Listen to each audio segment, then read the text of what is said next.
Hi everyone, welcome to my channel. It's Carol from Crinkled Path Journals, and I'm here with another gratitude journal entry in my altered book. And today I have a few tools and supplies on my desk, and I have these two little pictures that I got out of a Psalms book, tiny little Psalms book. And I love the darling little watercolor pictures that are on them. I like these two in particular. I want to try a technique I haven't done for a while. I didn't exactly have the right tools, but I'll explain that in a minute. And we'll make do with what we have. So first, let's find a page. Because I have some burlap and lace and these pictures, I think I want to go with a little darker color like the burlap. Maybe not something with red in it. Maybe this one.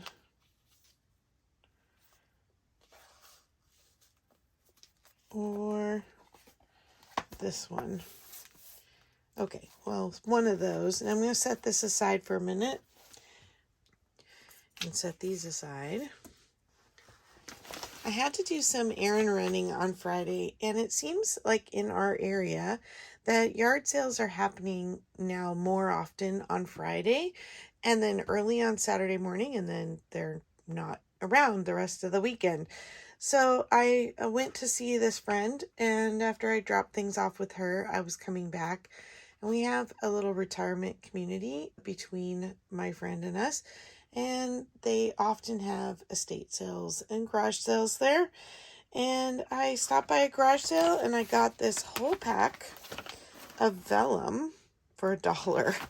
I have a new journal that's been commissioned, and I'm not sure. The person who commissioned it is fine with me not being able to get it to her till Christmas, which I should have plenty of time to recover from surgery and be able to be back, hopefully, doing everything. I really wanted some vellum for that book, and so I'm so excited to see this.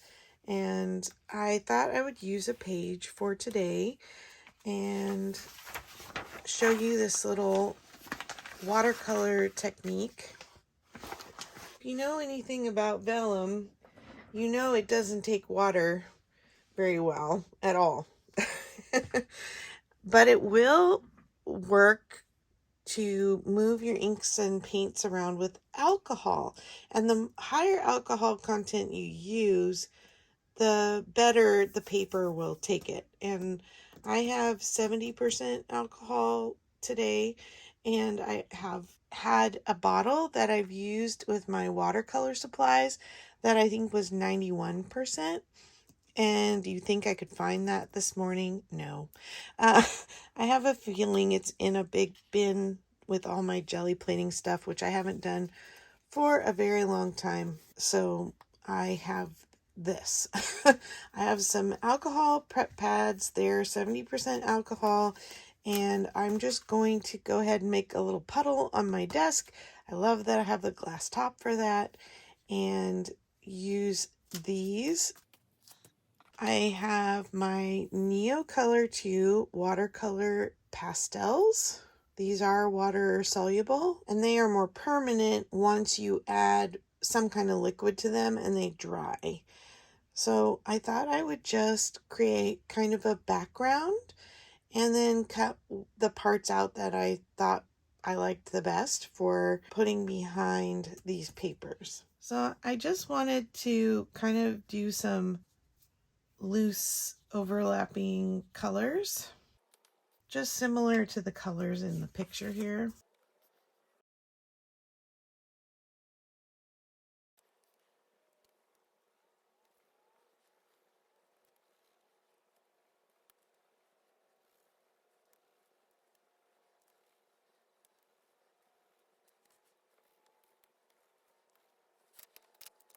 So I've got just some color laid down. I think you can do this with any kind of alcohol inks or any crayon type watercolor. It will not work, obviously, to use like a palette watercolor because you have to add water to those to get them to activate, to get them on the page. you want something that you're not going to have to add water to. So I'm just going to squeeze this on the table, make a little puddle. I'll have to do this a few times, I'm sure. And the reason I'm doing this with a brush is because if I do it with the alcohol prep directly on the page, it just will wipe it off. So I'm just kind of dabbing and getting the color to sort of move around a little bit. And I'm not going to mix here at the beginning. I'm just going to stick to one color and then rinse my brush, dry it off, and then move to the next color. And it just takes the scribble lines out and gives it a more painterly effect. So I have actually been having a little bit of anxiety, I'll tell you, about the surgery. They say you deal with anxiety when you don't feel safe, or you don't have community, or you don't have autonomy, you don't have control of your future. I definitely have a wonderful community of people around me supporting me through this. Our daughters, my husband, they've all been very supportive. My husband keeps reassuring me that, you know, I'm not a bother and he's going to take care of me, which is very sweet, because I think that's more than the surgery I'm nervous about. Okay, well, how am I going to live my life with one arm for 8 weeks? Okay, so I got the blue done. So let me rinse this out, dry it off. I think it's kind of understandable, but why I think I felt compelled to do the page I am today is because I'm very grateful for my faith. And this is the last line from the 23rd Psalm, but a friend of mine took me to a concert this past week. It was the Maverick City Music concert.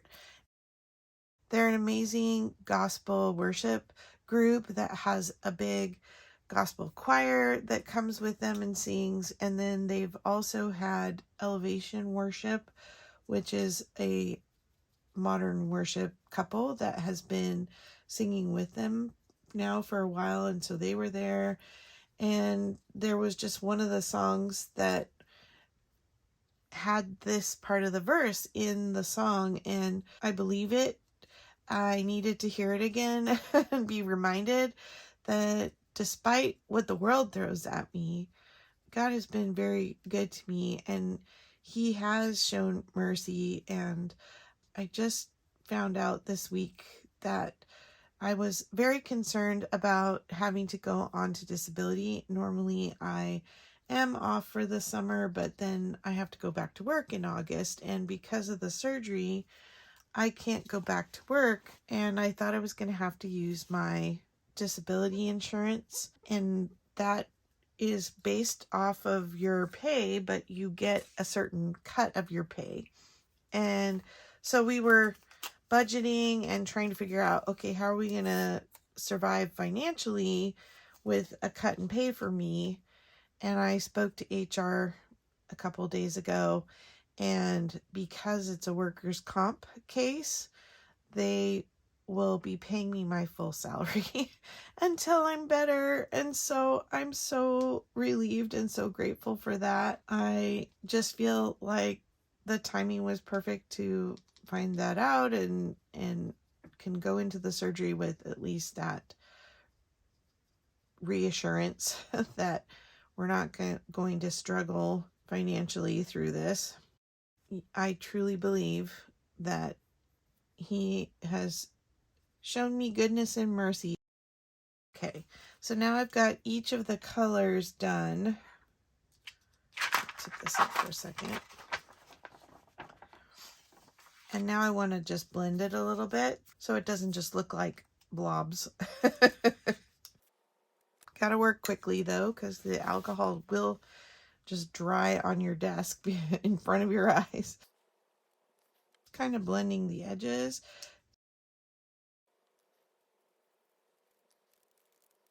So I'm just working quickly and dabbing until I get a little bit softer look. Need one more.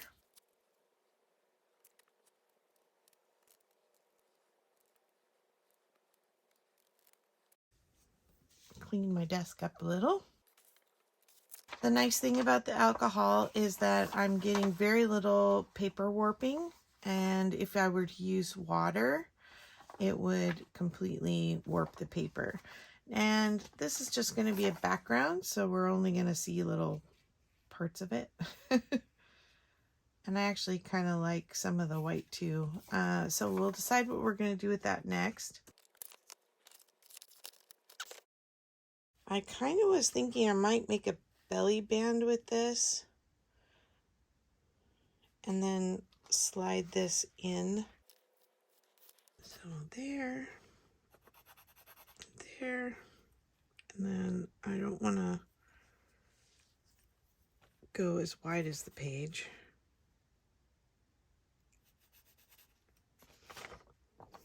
Okay, so I'll let that finish drying, then I'll cut it.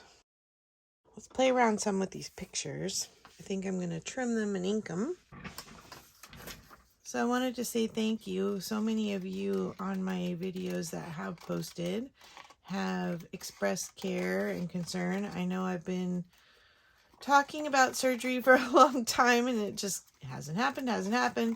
And that has been the tough part of having it be workers' comp is I feel like they have to exhaust every conservative, less costly way of treating you before they will just get to actually repairing something that needs surgery. And it's been a long year of waiting. It's literally been 9 months, and I've got probably another 6 months of rehab. The hope is I'll be back to work before I'm done with all of that on some kind of revised duty. I love my job, so I really don't want to be out forever. Didn't want to be out at all, really, but life happens, right?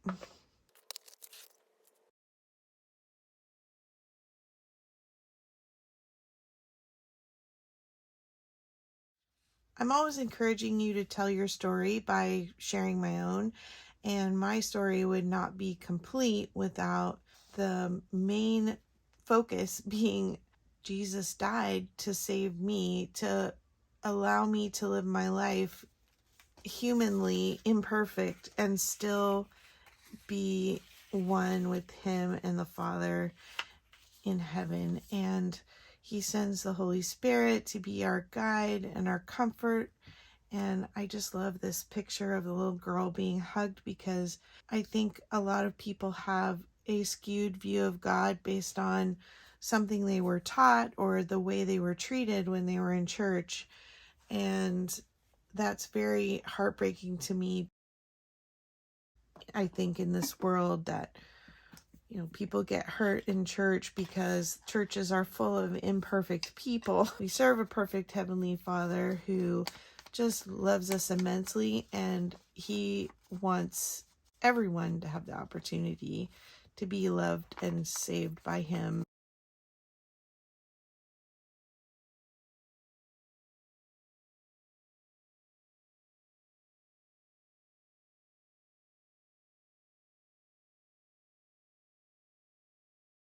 In all the imperfections and hurt and pain of this world, we can still live this really joyful life because we have him in our lives. I know I want to trim this down, but I'm not sure about where yet. So I just learned this little trick from Linda's Mixed Up Mess is a YouTube channel. I just love her. She's one of the first people who, when she saw my channel, shared with other people on her channel to watch. And so it's probably where I got my very first viewers. And she just did this in a little mini journal where she was using some burlap, and she's like, just pull the wire out. I was like, Seriously, I was today years old when I learned that you can pull the wire out that easily. I don't know why I thought it would be stitched in there tighter. And I have other wire ribbon that I've kind of overlooked because I don't really like to use the wire stuff.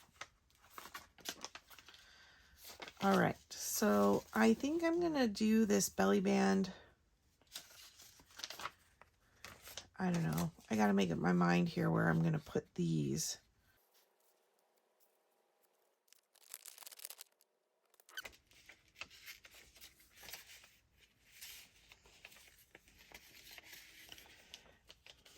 Okay, I think those are gonna go that way.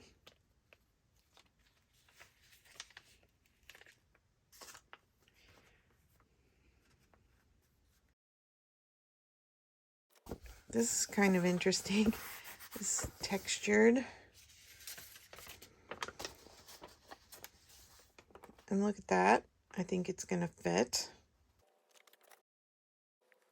Yeah, so I wanted to thank Linda for her help with referrals when I first started out, and for that little tip about the ribbon. This is the weirdest paper. It's got some nice texture to it. I think I'm going to go this way because whenever, I don't know why, I'm one of those people who sees faces and shapes and clouds and things, and when I go this way, I see a face. Oh, I may put my glue way too wide. Okay, fix that.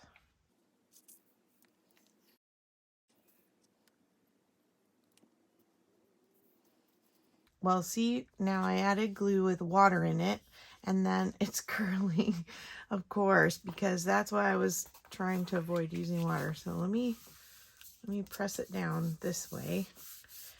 The nice thing about the art glitter glue is it does dry pretty quickly, so I'm hoping it won't keep curling.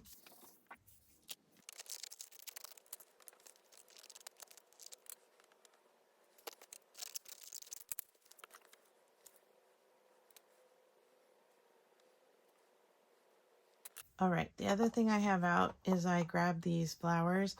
This little bin is my silk flowers, paper flowers, all three-dimensional. You can buy the flowers at like Michael's and take them apart, and you have these parts of the flowers that then you can build up and layer. I'm looking for more of the little flowers today.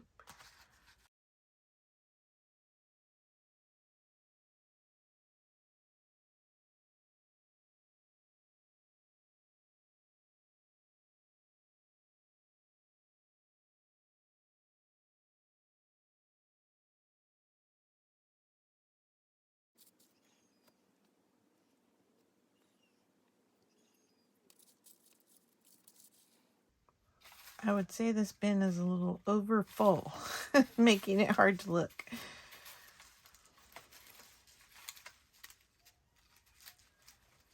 I think we get down any deeper and we're into these more yellows and oranges and peach colors. So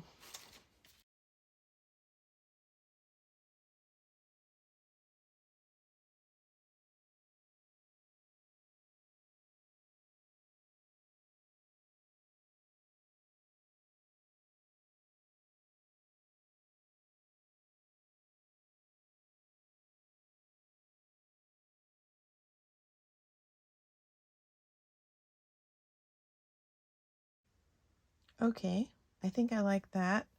Now, see if I can get this closed. Oh, that'll have to wait for later. Let's also get some kind of ribbon for on top.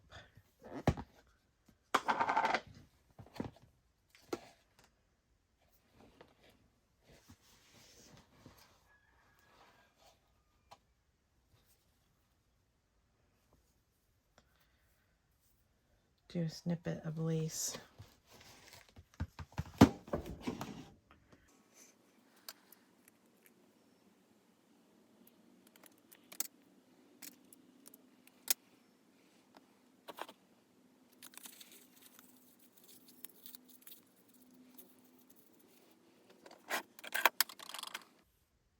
put this on before I glue everything else on.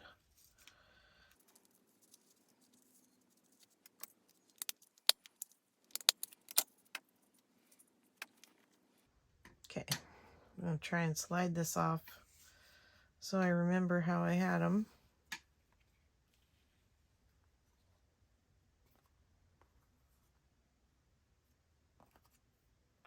Because I like my crooked staples, and this, I have to undo one because it's just too straight. Oh, I don't know why that's been a trend with this gratitude journal. I'm just silly that way, I guess. I think it's one of my favorite things about junk journaling is that it doesn't have to be perfect. In fact, imperfections actually speak to the handmade nature of things, and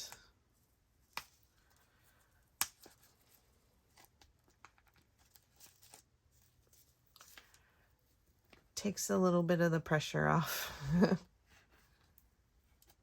Okay, got that out.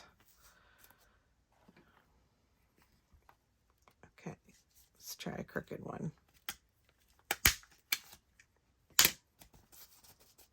Yep. I like that better. All right, let's get these glued down.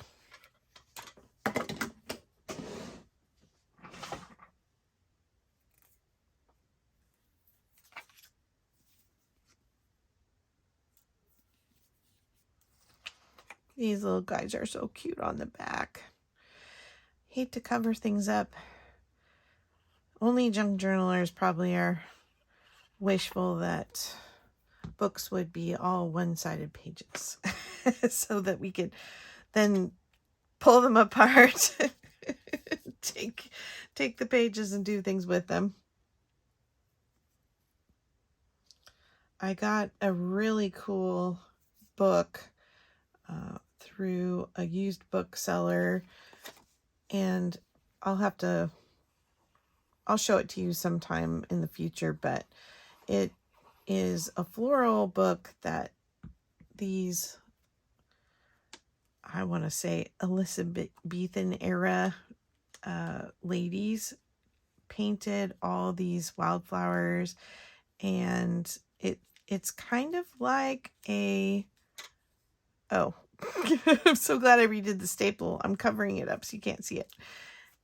It's a bit like a specimen book, the way they drew the flowers so precisely and then painted them and then put the information about the flower, the genus and species name, the where it was found out in the country area where they live. And they're absolutely beautiful, but they're going to have to be, I would have loved to cut them out and use them as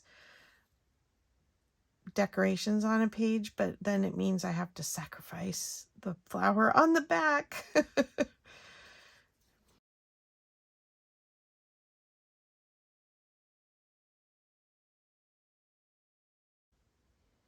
In the evening, when my husband and I time to sit together on the couch and talk, and kind of our winding down evening time, and he usually makes me a decaf coffee, and I usually fussy cut during that time, keeping my hands busy, but it gives my brain a break, I guess.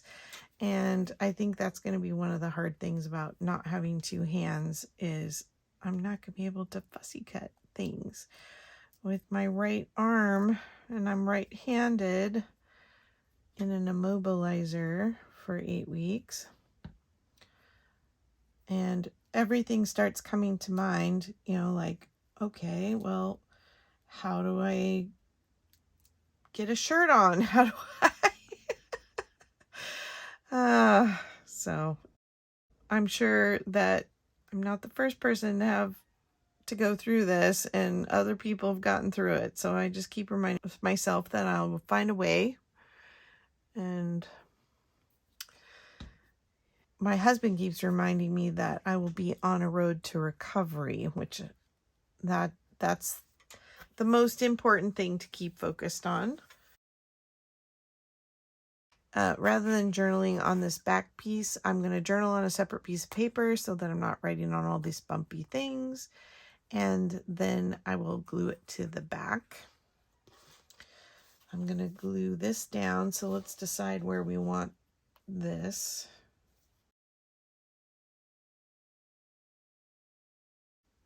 Oh, sorry, I'm way over here.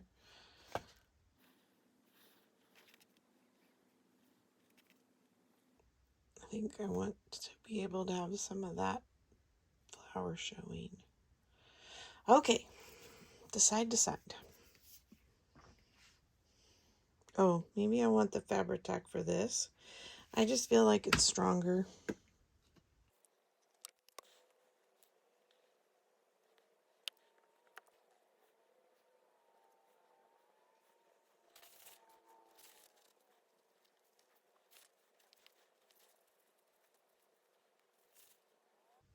All right, I'm going to add my journaling when this dries, and I am very happy with how it turned out. I guess in parting, what I'd say to you is I'd love to hear your story about what encourages you in life. And if you don't have a place where you're finding love and comfort, I really encourage you to just speak it out and ask Jesus to reveal himself to you, for God to make a difference in your life that you can see. Because if you start to trust and put faith in him, you will find him. You can't help but find him and see his goodness if you ask to see it. And I want to apologize, say sorry for anyone who has taken God, his word, and turned it into a way to beat you up. I know that happens. I experienced that as a young adult, and I'm happy to say I got away from that and God brought me somewhere better. It's never going to be perfect because, like I said, the church is full of imperfect people. And yet, there's so much goodness in true community, people who are striving to love you like Jesus, which he loves, with compassion first, so that mercy and goodness will follow you all the days of your life, as I've experienced. I thank you for your thoughts and prayers as I'm going through my recovery. I'll be watching all of yours and commenting with my one thumb. I'm sure that watching YouTube is going to occupy a lot of my days for the next couple months.